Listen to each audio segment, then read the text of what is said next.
juste s'assurer qu'on puisse se voir parfaitement. Ah, c'est un magnifique ordinateur. Bon!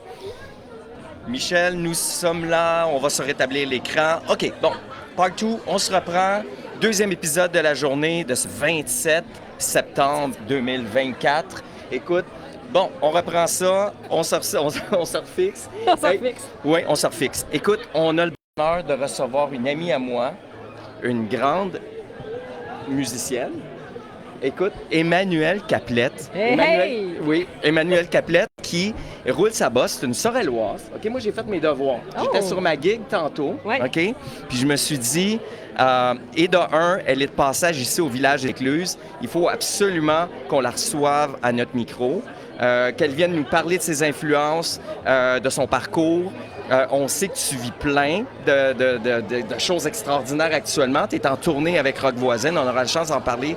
Tu es une des rares musiciennes qui est sur un plateau de variété de façon régulière parce que c'est drôle. J'ai rencontré un artiste récemment, chorégraphe, puis il n'y en a plus de variété au Québec. Lui est chorégraphe, danseur, puis vous êtes dans le fond, excessivement des privilégiés de pouvoir vous retrouver de façon hebdomadaire sur un plateau. C'est quoi, 24-25 émissions avec Belle et Bomme que vous faites par année environ? L'année passée, c'était 25-26 émissions. Là, cette année, c'est un petit peu moins, c'est 17. Mais quand même, oui, on est privilégiés de travailler.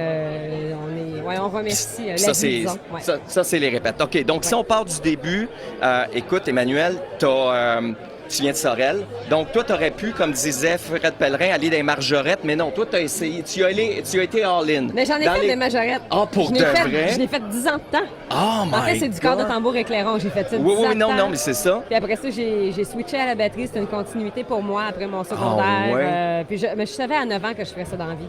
Ah oui, hein? Oh, j'ai donné mon premier coup, j'ai fait, c'est ça, je fais ça, puis il n'y a pas de plan B. Toi, est-ce que tu... Ah non, il n'y avait pas de plan B, c'était un plan.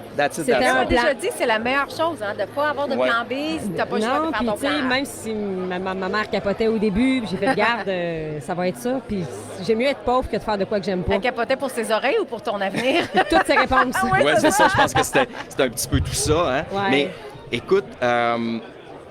qu'est-ce qui t'a amené? Bien, je sais que tu es une amie ou en tout cas une bonne connaissance de Mélissa Lavergne. Okay? Ah ben oui, bon, OK. On se connaît, donc, mais qu'est-ce qui t'a amené à Belle et Bomme, la porte d'entrée? Parce que là, maintenant, il y a beaucoup...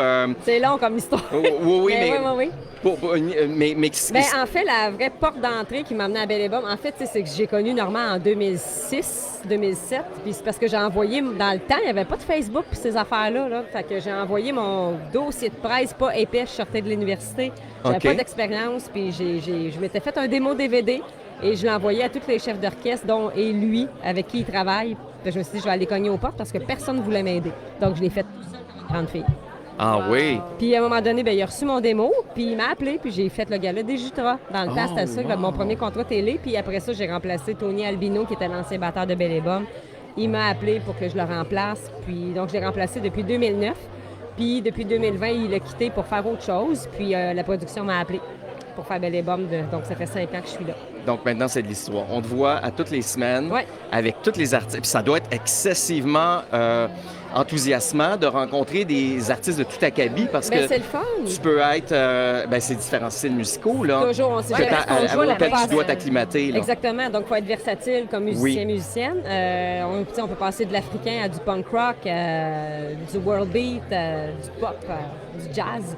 Donc, il faut savoir tout jouer quand même dans ce band-là. Je comprends. Ouais. Qu'est-ce que tu préfères, toi? Je suis curieuse, le style. J'aime bien le funk.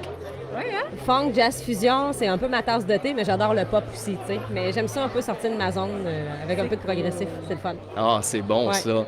Puis, écoute, c'est toi, tes influences. Parce qu'écoute, moi, je me suis poussé par curiosité à regarder c'est quoi les grandes drummers féminins à travers l'époque. Écoute, je me suis rendu compte que voyons, Catherine Carpenter. Karen Carpenter. Karen Carpenter était drummer. Oui. Le duo les Carpenters avec son frère Richard.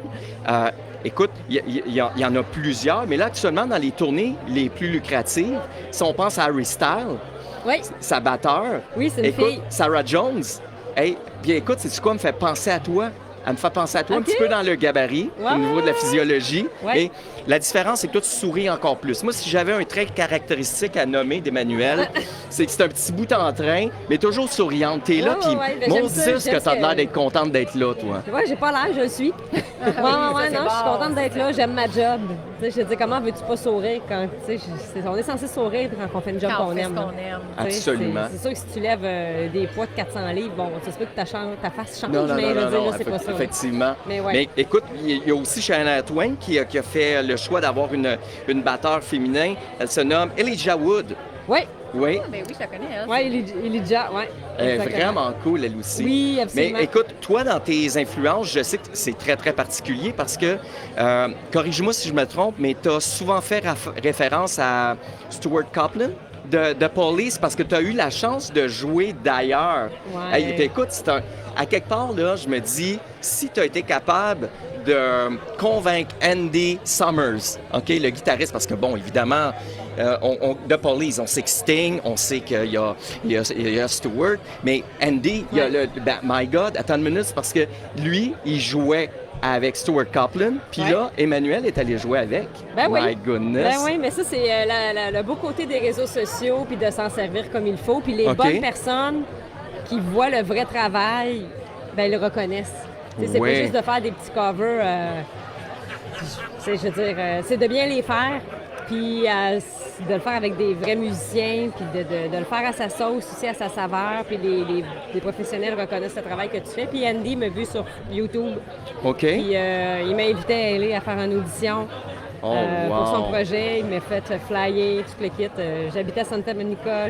Non, mais il est super fin. Il est venu me chercher à l'aéroport, super humble.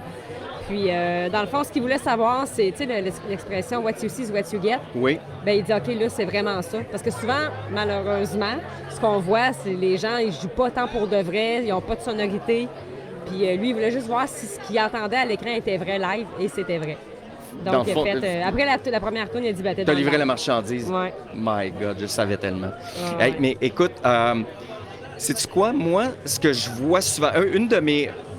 J'aime beaucoup les drummers, OK? C'est des bébites, c'est des belles bébites. T'as pas le choix de te présenter. Tu peux pas te présenter à moitié. T'es le cœur du band, OK? T'es le heartbeat de la patente.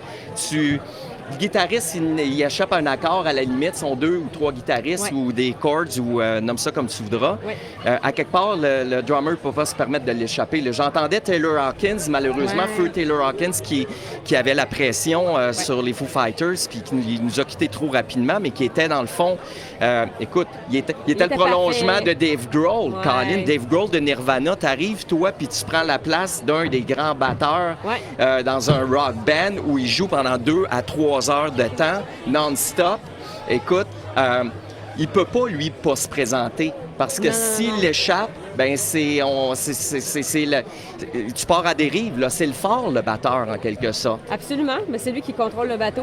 Oui. C'est vraiment ça. Donc, tu peux pas te permettre de pogner le champ. Si tu ralentis, tout le monde ralentit. Si tu skippes des mesures, bien là, tout le monde skippe des mesures. Non, faut arriver prêt, puis sain d'esprit. Puis... Moi, c'est drôle, je pensais dans la voiture tantôt sur le retour, en partant rapidement de ma gig pour venir te rejoindre. Écoute, je pensais à un des batteurs, moi, dans les années, je te dirais, fin 70-80, qui m'aura le plus influencé, Liberty DeVito, le batteur à l'époque de Billy Joel. OK? Sur les grandes prods, les grands disques que Billy Joel aura sortis, mais il vient qu'en quelque sorte, dans ces grands artistes-là, le drummer, il fait partie de façon intrinsèque dans la création, dans l'œuvre de création d'un grand artiste comme exemple Billy Joel. Puis ce qui arrive, c'est que là, dès que tu sors un peu du cadre ou qu'il y a des petits conflits personnels, malheureusement, j'avais vu un documentaire là-dessus, comme quoi que Liberty avait été déçu d'être éjecté en ayant été dans les meilleures années de Billy Joel. Oui. OK? Mais sauf que Écoute, il y en a plein de grands batteurs, puis souvent, vous êtes à l'arrière, mais c'est tellement vous qui dictez comment est-ce que ça va se passer. En tout cas, moi, quand je vais voir un show, c'est toujours le ou la batteur que je regarde. Je fais bizarre peut-être, mais je te le dis. Non, je comprends ça. C'est impressionnant. C'est beau à voir l'énergie qui est là-dedans. Tu sais, les batteurs doivent être tellement zen à l'extérieur de leur travail parce qu'ils te défoulent en masse, là, puis tu laisses sortir le méchant. Quand même. Absolument. Ouais. Qu'est-ce qui t'a amené, pour l'amour du ciel, sur la tournée 35e anniversaire de Hélène de Rock Voisine? Ça va paraître bizarre dit de même, mais c'est Rock qui me voulait. Oh, c'est donc bien cher. Ouais, il y a bien du monde qui aurait aimé ça dire cette phrase-là. Ouais, non, mais c'est lui qui a fait, qui a demandé à ce que je sois là, il a demandé à son chef d'orchestre, puis dans le fond, son équipe, c'est lui qui l'a construit au complet. OK. Lui, il voulait retravailler avec Jeff Smallwood, puis Jason Lang, ses anciens guitaristes avec qui il était dans les années ses acolytes, 90. oui, effectivement, ses acolytes de création. Oui, fait que non, il voulait former son équipe, puis c'était... c'est ça. Non, mais écoute, j'ai vu des images. Écoute, il est généreux. Il donne une belle place pour faire des solos. J'ai une grande place, puis il tenait, là. Puis il voulait qu'on soit juste les deux ensemble. On a un moment, c'est juste Rock et moi. Wow! Puis, c'est sur quelle chanson? Je le dis pas. Vous viendrez voir le show. Ouais. Non, je vais vous le dire. C'est... Hein? Pas en France? Non. Il est à Haïti, là, OK. Non, mais là, il est sur la tournée européenne, mais il joue partout. Là. Mais là, on joue le 10-11 octobre à la Place des Arts à Wilfrid Pelletier. Wow, ouais. Mais c'est sur la chanson Pretty Face. Oh oui, c'est vrai qu'elle est excellente, cette chanson-là. Ouais. Puis en plus, t'as tellement de Pretty Face en plus. Ben là, je souris, je la regarde. Oh my God! Mais écoute, sais-tu ce qui me surprend? Parce que j'ai vu des images, j'ai vu des extraits. Ouais. My God, il n'a pas perdu la vogue, mais pas une Moses de miettes. Non, il est encore en shape. Puis, non, mais je parle de la vogue en ce sens où les admiratrices et tout ça, les gens suivent. Oui. Il y a de l'intérêt pour sa tournée, là. Oui, véritablement. Non, on arrive de Paris puis Bruxelles, puis je veux dire, c'était plein, hein. Les gens, ils tiltent là-bas, là. C'est quelque chose, là. Non, mais c'est une rockstar là-bas. Mais écoute, ça attend à midi, ils sont prêts à le recevoir. Je fais, mon Dieu, ayez une vie, les gens. Ouf! Mais tu sais, ça, c'est moi, là. Non, puis j'ai vu d'ailleurs qu'il a même ressorti son blouson collégien. Exactement, de l'époque. Oui. Ah, mais my God, mais ça doit être hyper stimulant de jouer dans des stadiums de la sorte, parce que, bon, vous rejoignez beaucoup de spectateurs lors de ces représentations-là. Oui, bien, tu sais, on fait des salles qui s'appellent les Zéniths en Europe. Oui, les Zéniths, donc, ça peut varier entre 5 et 10 000 personnes, tu sais. Donc, c'est très, tu sais, c'est le fun. Donc, on est pas mal chanceux ce soir de t'avoir ici. Écoute, aux Écluses, quand même, au village des Écluses, c'est parfait. C'est des gens que tu connais? Oui, ça fait une couple d'années que je connais Patrick McSween puis Steve Desrosiers. Puis non, c'est des amis à toi. Une belle histoire d'amour amical, tu sais. C'est comme des frères pour moi, ils sont vraiment fins. Puis ça fait au moins 3-4 ans que je joue avec eux. Puis, puis moi, j'ai toujours du fun. Fait que c'est comme moi, je passe de Rock Voisine au Forêt nationale de Bruxelles à Village des Écluses. Tu versatile, t'es capable de... moi, j'ai du fun, autant avec 8000 personnes que 100. Mais moi, je me donne autant, peu importe. T'sais. Mais est-ce que la fébrilité, ou en tout cas le trac d'embarquer dans un stade comme celui-là, ben toi, tu fais des fêtes nationales. Tu es habitué, toi? Oui, je suis habituée, mais tu sais, je veux dire, j'ai pas de trac. Non? Non. Il y a une excitation, tu sais, le fun, mais c'est pas un trac. C'est une fébrilité. Oui, mais tu sais, j'ai juste hâte, je suis assis. C'est une bonne adrénaline. Oui. Oh, vraiment. Nice. Mais là, ce soir, tu joues du cajon. Cajon, oui, c'est ça. Le cajon, le cajon, il faut le dire correctement. Ouais. Mais est-ce qu'il y a un clash entre un batteur puriste traditionnel comme toi, tu joues de la full kit batterie? Là? Oui, exactement. Okay. Donc, parce qu'on voit sur certaines... Mais j'ai adapté mon jeu au cajon. Puis moi, je trouve ça le fun parce que c'est c'est un autre travail, c'est une autre... Mais tu sais, comme Mélissa, par exemple, elle est plus percussionniste. Oui, si on peut nommer ça comme ça. Elle est percussionniste. Sur certains shows, exemple, on va voir comme Elton John va avoir son batteur, mais il va avoir son percussionniste également. Exactement. Est-ce que... C'est deux mondes différents. C'est ça la question là où je voulais t'amener. Est-ce que toi, tu as privilégié le jeu de la batterie? Oui. Moi, je suis pas percussionniste. Je suis batteur. Parfait. Ouais, non, moi, je n'irais pas faire comme Mélissa, jouer du djembé puis des congas. Là. Je veux dire, je comprends. Ça marchera pas. Mais tu sais, je vais me débrouiller, mais ça n'a rien à voir avec... Elle a la technique, elle a le... C'est ça. Puis tu sais, comme elle, à la batterie, ça marche. C'est pas pareil non plus. Non, elle est capable de faire des beats, elle se débrouille bien, mais sa tasse de thé, elle est complètement autre chose. percussionniste, puis moi, je suis batteur. Oui, exactement. C'est complètement autre chose. Hey, écoute, sais-tu quoi? Moi, j'ai amené un clin d'œil. J'ai amené... écoute, c'est comme ça qu'on s'est connus il y a quelques années, mais tu avais lancé Parle-nous-en. Ben, Oui, ça donnait ma bien méthode, Smile Your Drumming. Your Drumming, Puis, ouais. ben oui, puis tu me l'avais dédicacé 2 fois plutôt qu'une parce qu'on a fait une gig ensemble il y a à peu près 1 an et demi. 1 an et demi, hein, c'est Ouais, ça. 1 an et exactement. demi au Centre culturel Saint-John avec Ouais. notre amie Marie-Claude Dubois qui chantait Les Grands, Oui. qui nous sont disparus. Parle-nous donc de l'idée derrière ça, ce qui t'a influencé de faire la Ça fait méthode ça de fait batterie. des années que je voulais en faire une. Je l'ai sortie en 2021. Mais OK. c'est que ma force pour moi, c'est les rudiments, c'est la technique, c'est les mains. Puis j'ai tellement de gens qui sont soit amateurs semi-pro ou même professionnels qui viennent me voir parce que leur technique, ça marche pas. OK. Ou ils ont des blocages. Puis j'ai fait, faut que je fasse une méthode, faut que je fasse des vidéos. Parce que en toute humilité, c'est ce que je fais, il n'y a personne d'autre qui le fait. OK. C'est bon, ça a l'air snob, mais c'est Non, pas non, snob. non, c'est mais je juste, le vois parce que je suis tes vidéos, c'est ta ju- chaîne. Oui, puis je me suis dit, bien, je vais partager mon savoir avec les gens. Puis la manière que je l'ai fait, bien, il n'y a pas une méthode qui le fait de cette façon-là. Puis c'est tout moi qui ai produit. Puis tu sais, pour ceux qui ne savent pas lire la musique, bien, il y a des vidéos avec... tu peux scanner avec ton téléphone ou tu pèses sur le bouton play en PDF. Oui. Puis tu as accès à des vidéos que je joue tranquillement jusqu'à très rapide.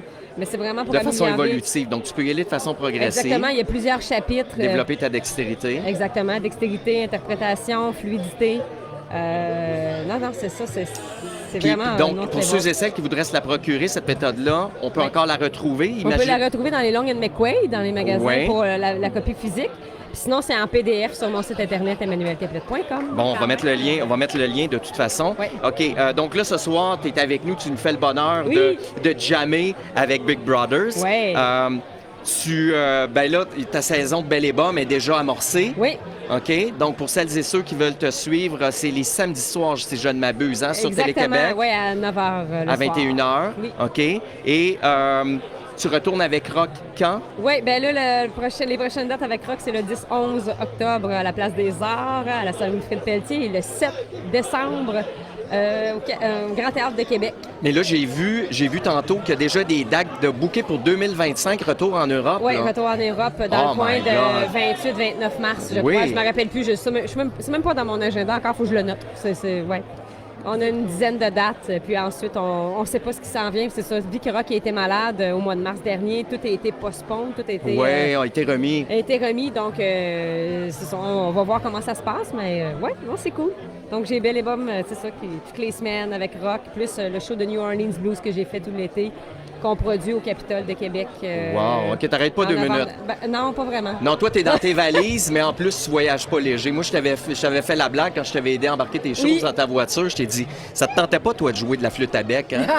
Mais ça serait comme pas pareil. Ben, en tout cas, tu pourrais t'en servir pour frapper sur quelque chose. Oui. J'imagine que tu réussirais certainement à faire un rythme avec ça. Sûrement, je me débrouillerais. Sûrement. Ouais, Hey, ouais. Manu, c'est un peu bonheur de t'avoir eu à notre micro. Ben, merci. Puis j'espère que ça va avoir inspiré des jeunes garçons, des jeunes filles, artistes, à être persévérants, à développer leur art, Ouais. parce que tu y as cru, tu absolument. t'es retrouvé à être au sommet de ton art, où on te voit de façon régulière Ouais. à la télé. Exact. Puis en plus, avec ton magnifique sourire, t'es hyper inspirant. Ah, ben, Je suis tant vraiment. mieux. Oui, Je veux je suis dire, content d'avoir eu à notre micro. Mais Puis merci bonne de seconde l'invitation. partie. Oui, merci. Bon prochain setlist. Ouais. Puis, écoute, on profite. Peut-être un 30 secondes pour respirer avant que ça recommence. Oui, Ouais, c'est effectivement. Hey, merci Manu. Merci à Puis vous salut autres. ta gang aussi. Puis Assurément. on va prendre une belle photo de famille. On Oui. partagera ça tantôt sur notre page. Ça Puis on va marche. partager ton site web également pour celles et ceux qui voudraient se procurer la merch ou bien Parfait. les différentes choses. Tout me À va. bientôt, ma belle amie. Merci. Merci. Bye. Mais quel beau partage! Quel beau partage! Hey, c'est drôle parce que il vient de me venir un flash. Tantôt, avec Mike Deschambault, on parlait de notre rencontre avec Britney, puis je me disais, voyons, c'est qui le coach? C'est qui le coach à The Voice avec qui elle a été repêchée? Ben c'est Blake Shelton. My goodness! C'est le mari de Gwen Stefani. Ben oui. Puis écoute, elle, ce qui est particulier, ce qu'elle me racontait, c'est que dans son duel qu'elle a eu à faire, c'est Miley Cyrus qui l'a préparé. C'est quand même pas rien. C'est cool, hein? Ouais. Donc là, ceux qui ont participé à des émissions comme ça sont vraiment chanceux. Ils ont la chance de côtoyer des grands là, dans toutes sortes d'émissions comme ça. Là. Oui. Eh bien, Michel, c'est un bonheur d'avoir fait cette rencontre-là qui aura sorti du cadre un peu. Écoute, je pense que l'inauguration de la bibliothèque, ça a été un succès, ce que j'entends. Nous, on aura la chance d'aller voir l'étape 2, donc la présentation de la projection qui aura lieu avec la Société historique. On aura la chance d'en reparler demain. Là, nous, on va profiter du reste de la soirée qui nous est donné pour écouter la belle représentation, la belle prestation. Il y a une superbe ambiance ici. Hey, on est bien. Écoute, il fait à peine un 17 degrés ici, mais écoute, on est face contre le cours d'eau, le plan d'eau. Il n'y a pas trop de vent, c'est étonnant. Non, contrairement à la semaine dernière, on est super confort. Puis c'est un bonheur d'avoir pu croiser ma belle amie Grand-Bienne, que grand bien lui fasse de rester maintenant à Granby. Mais c'est très drôle, pareil, qu'elle se retrouve sur les grandes scènes, elle foule les grandes scènes en Europe. Puis on a le bonheur de la recevoir ici sur les planches de notre magnifique terrasse au village des Écluses. Écoute, mon ami Mike Deschambault, il a vraiment du flair. Puis c'est ça qu'on disait ce matin qui était un peu particulier, c'est qu'il me dit, ben quand Manu n'est pas capable de se présenter avec Big Brother, c'est moi qui bats le rythme. Bon, ben j'ai dit, écoute, c'est ça. Tout est dans tout, finalement, encore une fois. Encore une fois. Fait qu'écoute, on remercie notre auditoire d'avoir été présent. J'espère que ça va vous avoir donné le goût d'assister à des spectacles aussi. On va se reprendre. On sera là demain. On sera là également dimanche dans la journée pour promouvoir les autres attraits dans la région ici. Puis ça a été un pur bonheur de faire cette rencontre-là. Ça a revalu la peine, comme disait l'autre, de partir plus tôt de mon événement pour troquer en quelque sorte mon événement Jet Set. Oui, mon événement Jet Set pour m'en venir ici sur la terrasse du village des Écluses. Je suis très, très, très content de pouvoir partager une bière avec les amis ici puis entendre la bonne musique de mon ami. Donc, je vous souhaite un beau vendredi. Merci d'avoir été là. Puis, on se retrouve dans quelques heures, les chers amis de notre belle communauté. À bientôt. Bye-bye.